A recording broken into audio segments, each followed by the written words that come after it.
평생 물은 보약이라 믿었습니다. 갈증이 나지 않아도 챙겨 마시고 건강을 위해 하루 2리터는 기본이라고 생각했죠. 하지만 60대 이상 시니어분들이라면 이제는 그 믿음을 잠시 내려놓아야 할 때입니다.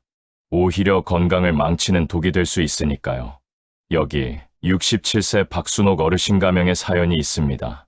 남들보다 훨씬 더 물을 많이 마셨는데도 결국 신장 기능 저하라는 충격적인 진단을 받으셨죠. 도대체 무엇이 잘못된 걸까요? 오늘 이 영상에서 60세 이상이라면 반드시 알아야 할 물 마시기의 진짜 진실을 공개합니다. 내 몸이 보내는 위험 신호를 놓치지 마세요. 우리 몸의 신장은 마치 집에 있는 정수기의 필터와 같습니다. 매일 피를 걸러내 노폐물을 배출하고 깨끗한 물만 몸에 남겨두는 중요한 역할을 하죠. 하지만 이 필터도 세월 앞에서는 어쩔 수 없습니다. 60세가 넘으면 신장 기능, 즉 필터의 성능이 20대 건강할 때의 절반 이하로 뚝 떨어집니다. 이제 필터가 노화된 것이죠. 이제 노화된 필터를 상상해 보세요. 여기에 매일 2리터씩, 심지어 한 번에 벌컥벌컥 물폭탄을 쏟아붓는다면 어떻게 될까요?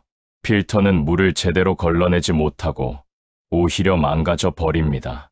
이것이 바로 신장이 감당 못할 물로 인해 질식하는 수분 중독 현상이며 신장 과부하로 이어지는 진짜 이유입니다. 물을 많이 마시는 것 자체가 나쁘다는 게 아닙니다.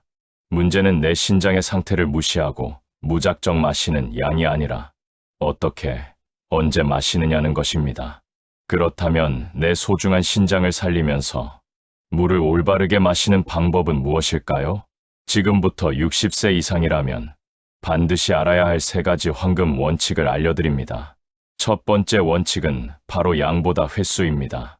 신장이 약해진 상태에서 한 번에 벌컥벌컥 많은 물을 마시면 신장에 갑자기 큰 부담이 가해져요. 마치 마른 땅에 한꺼번에 물을 붓는 것과 같습니다. 정답은 입술만 촉촉하게입니다. 목마르지 않아도 20분에서 30분에 한 번씩 아주 적은 양을 입안에 머금고 천천히 삼키는 것이 신장의 부담을 최소화하는 현명한 방법입니다. 두 번째 원칙, 물 마시기에도 골든타임이 있다는 사실 알고 계셨나요? 특히 식사 직후와 잠들기 직전은 피해야 할 최악의 시간입니다. 식사 직후에 물을 마시면 소화액을 희석시켜 소화를 방해하고 잠들기 직전은 신장이 쉬어야 할 시간에 오히려 과부하를 줍니다. 식후 1시간 뒤, 잠들기 2시간 전에 마시는 것이 가장 이상적입니다. 마지막 3번째 원칙은 물의 온도입니다. 뜨거운 여름에도 찬물을 벌컥벌컥 마시는 습관, 이제 버리셔야 합니다. 찬물은 신장의 혈관을 순간적으로 수축시켜 혈류를 방해하고 이는 필터 기능을 저하시킵니다. 반대로 미지근한 물은 혈관을 이완시켜 신장의 부담을 줄이고 노폐물 배출을 원활하게 돕습니다. 마치 따뜻한 물로 샤워를 하면 몸이 편안해지듯 신장도 미지근한 물을 마셔야 편안하게 일할 수 있다는 것을 기억하세요.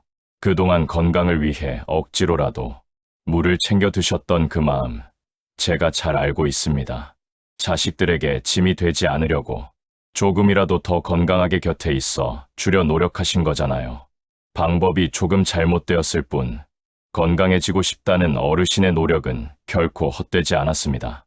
이제는 오늘 배운 지혜로운 방법으로 내 몸을 아끼며 물 한 잔의 기쁨을 누려보시길 바랍니다. 오늘 영상이 도움이 되셨다면 주변 분들께도 함께 나눠주세요. 여러분의 작은 실천이 다른 시청자에게도 큰 도움이 됩니다. 구독과 알림 설정 부탁드립니다. 지금까지 시니어의 슬기로운 건강생활이었습니다. 감사합니다.